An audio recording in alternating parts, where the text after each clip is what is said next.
英語聞き流しリスニング、英語テキストと MP3 ダウンロード、その他の物語はホームページからお聞きいただけます。88thpp.com 88thpp.com Chapter 11. The Author's Dangerous Voyage. He arrives at New Holland, hoping to settle there. Is wounded with an arrow by one of the natives. Is seized and carried by force into a Portuguese ship. The great civilities of the captain. The author arrives at England. I began this desperate voyage on February 15, 1714-15, at 9 o'clock in the morning. The wind was very favorable, however, I made use at first only of my paddles, but considering I should soon be weary, and that the wind might chop about, I ventured to set up my little sail, and thus, with the help of the tide, I went at the rate of 1.5 leagues an hour, as near as I could guess. My master and his friends continued on the shore till I was almost out of sight, and I often heard the sorrel nag, who always loved me, crying out, Hnui illa niha, Major Yahoo, take care of thyself, gentle Yahoo. My design was, if possible, to discover some small island uninhabited, yet sufficient, by my labor, to furnish me with the necessaries of life, which I would have thought a greater happiness, than to be first minister in the politest court of Europe. So horrible was the idea I conceived of returning to live in the society, and under the government of Yahoos. For in such a solitude as I desired, I could at least enjoy my own thoughts, and reflect with delight on the virtues of those inimitable Houyhnhnms, without an opportunity of degenerating into the vices and corruptions of my own species. The reader may remember what I related, when my crew conspired against me, and confined me to my cabin, how I continued there several weeks without knowing what course we took, and when I was put ashore in the longboat, how the sailors told me, with oaths, whether true or false, that they knew not in what part of the world we were. However, I did then believe us to be about 10 degrees southward of the Cape of Good Hope, or about 45 degrees southern latitude, as I gathered from some general words I overheard among them, being I suppose to the southeast in their intended voyage to Madagascar. And although this were little better than conjecture, yet I resolved to steer my course eastward, hoping to reach the southwest coast of New Holland, and perhaps some such island as I desired lying westward of it. The wind was full west, and by 6 in the evening I computed I had gone eastward at least 18 leagues, when I spied a very small island about half a league off, which I soon reached. It was nothing but a rock, with one creek naturally arched by the force of tempests.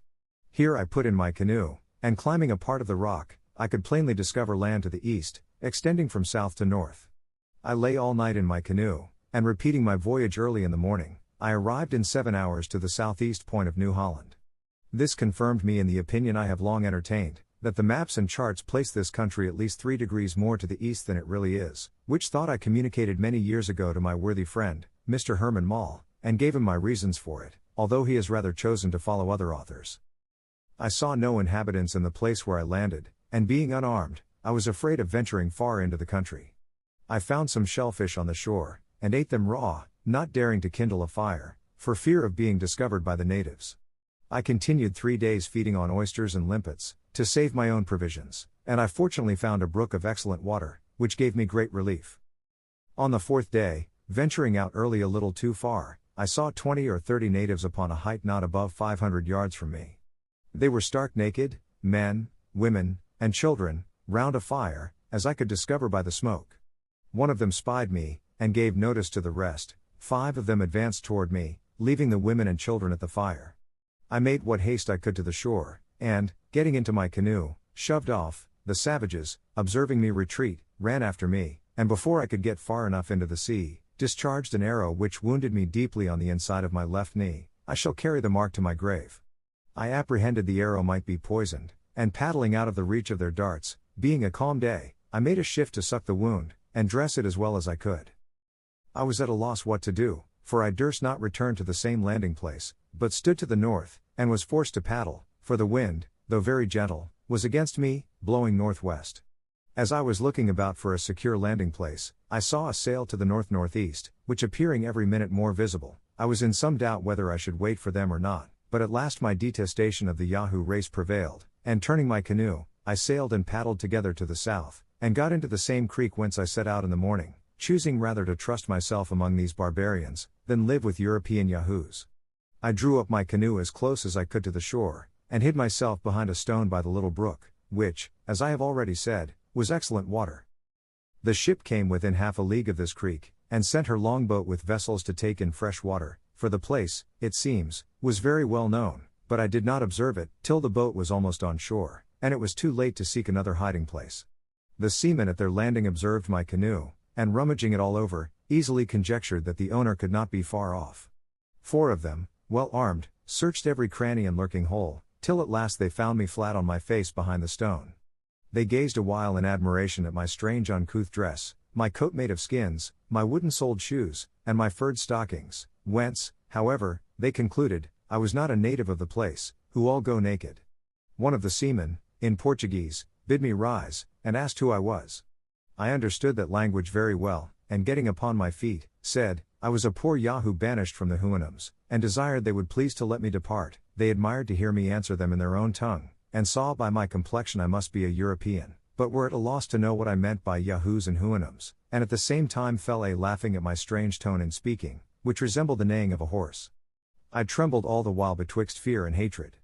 I again desired leave to depart, and was gently moving to my canoe, but they laid hold of me, desiring to know what country I was of, whence I came, with many other questions. I told them I was born in England, whence I came about 5 years ago, and then their country and ours were at peace. I therefore hoped they would not treat me as an enemy, since I meant them no harm, but was a poor Yahoo seeking some desolate place where to pass the remainder of his unfortunate life. When they began to talk, I thought I never heard or saw anything more unnatural, for it appeared to me as monstrous as if a dog or a cow should speak in England, or a Yahoo in Houyhnhnmland.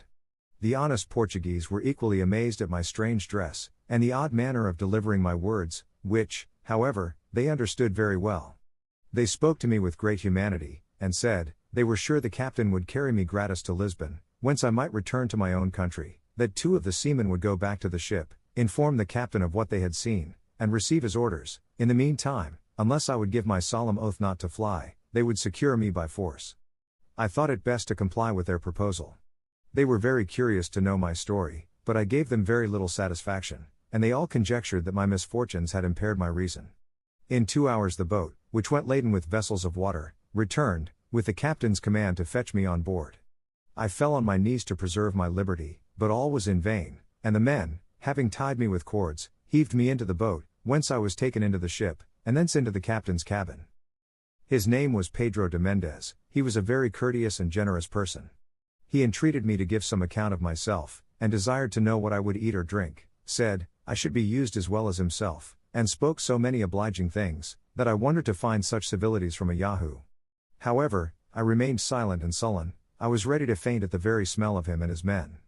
At last I desired something to eat out of my own canoe, but he ordered me a chicken, and some excellent wine, and then directed that I should be put to bed in a very clean cabin. I would not undress myself, but lay on the bedclothes, and in half an hour stole out, when I thought the crew was at dinner, and getting to the side of the ship, was going to leap into the sea, and swim for my life, rather than continue among Yahoos. But one of the seamen prevented me, and having informed the captain, I was chained to my cabin. After dinner, Don Pedro came to me, and desired to know my reason for so desperate an attempt, assured me, he only meant to do me all the service he was able, and spoke so very movingly, that at last I descended to treat him like an animal which had some little portion of reason. I gave him a very short relation of my voyage, of the conspiracy against me by my own men, of the country where they set me on shore, and of my 5 years' residence there. All which he looked upon as if it were a dream or a vision, whereat I took great offense, for I had quite forgot the faculty of lying, so peculiar to Yahoos, in all countries where they preside, and, consequently, their disposition of suspecting truth in others of their own species. I asked him, whether it were the custom in his country to say the thing which was not? I assured him, I had almost forgot what he meant by falsehood, and if I had lived 1,000 years in Houyhnhnmland, I should never have heard a lie from the meanest servant, that I was altogether indifferent whether he believed me or not, but, however, in return for his favors, I would give so much allowance to the corruption of his nature, as to answer any objection he would please to make, and then he might easily discover the truth. The captain, a wise man, after many endeavors to catch me tripping in some part of my story, at last began to have a better opinion of my veracity. But he added, that since I profess so inviolable an attachment to truth, I must give him my word and honor to bear him company in this voyage, without attempting anything against my life, or else he would continue me a prisoner till we arrived at Lisbon. I gave him the promise he required, but at the same time protested, that I would suffer the greatest hardships, rather than return to live among Yahoos. Our voyage passed without any considerable accident. In gratitude to the captain, I sometimes sat with him, at his earnest request, and strove to conceal my antipathy against humankind, although it often broke out, which he suffered to pass without observation. But the greatest part of the day I confined myself to my cabin, to avoid seeing any of the crew. The captain had often entreated me to strip myself of my savage dress, and offered to lend me the best suit of clothes he had. This I would not be prevailed on to accept, abhorring to cover myself with anything that had been on the back of a Yahoo. I only desired he would lend me 2 clean shirts, which, having been washed since he wore them, I believed would not so much defile me. These I changed every second day, and washed them myself. We arrived at Lisbon, November 5, 1715. At our landing, the captain forced me to cover myself with his cloak, to prevent the rabble from crowding about me. I was conveyed to his own house, and at my earnest request he led me up to the highest room backwards. I conjured him to conceal from all persons what I had told him of the Houyhnhnms, because the least hint of such a story would not only draw numbers of people to see me, but probably put me in danger of being imprisoned, or burnt by the Inquisition. The captain persuaded me to accept a suit of clothes newly made, but I would not suffer the tailor to take my measure. However, Don Pedro being almost of my size, they fitted me well enough. He accoutred me with other necessaries, all new, which I aired for 24 hours before I would use them.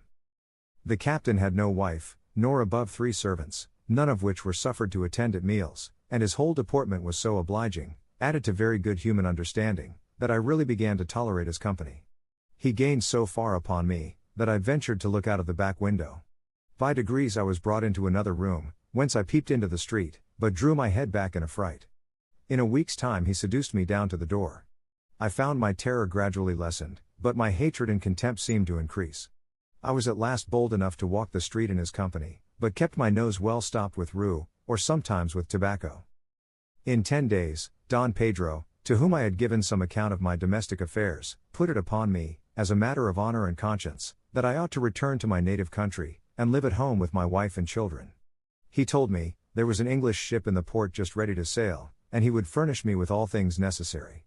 It would be tedious to repeat his arguments, and my contradictions. He said, it was altogether impossible to find such a solitary island as I desired to live in, but I might command in my own house, and pass my time in a manner as recluse as I pleased. I complied at last, finding I could not do better. I left Lisbon the 24th day of November, in an English merchantman, but who was the master I never inquired.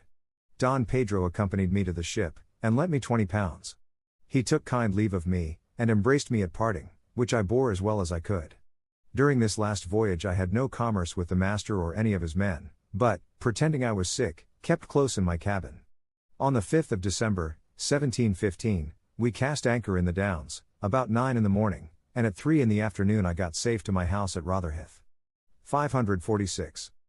My wife and family received me with great surprise and joy, because they concluded me certainly dead, but I must freely confess the sight of them filled me only with hatred, disgust, and contempt, and the more, by reflecting on the near alliance I had to them. For although, since my unfortunate exile from the Houyhnhnm country, I had compelled myself to tolerate the sight of Yahoos, and to converse with Don Pedro de Mendez, yet my memory and imagination were perpetually filled with the virtues and ideas of those exalted Houyhnhnms. And when I began to consider that, by copulating with one of the Yahoo species I had become a parent of more, it struck me with the utmost shame, confusion, and horror. As soon as I entered the house, my wife took me in her arms, and kissed me, at which, having not been used to the touch of that odious animal for so many years, I fell into a swoon for almost an hour. At the time I am writing, it is 5 years since my last return to England. During the first year, I could not endure my wife or children in my presence, the very smell of them was intolerable, much less could I suffer them to eat in the same room. To this hour they dare not presume to touch my bread, or drink out of the same cup, neither was I ever able to let one of them take me by the hand. The first money I laid out was to buy 2 young stone horses, which I keep in a good stable, and next to them, the groom is my greatest favorite, for I feel my spirits revived by the smell he contracts in the stable. My horses understand me tolerably well, I converse with them at least 4 hours every day. They are strangers to bridle or saddle, they live in great amity with me and friendship to each other.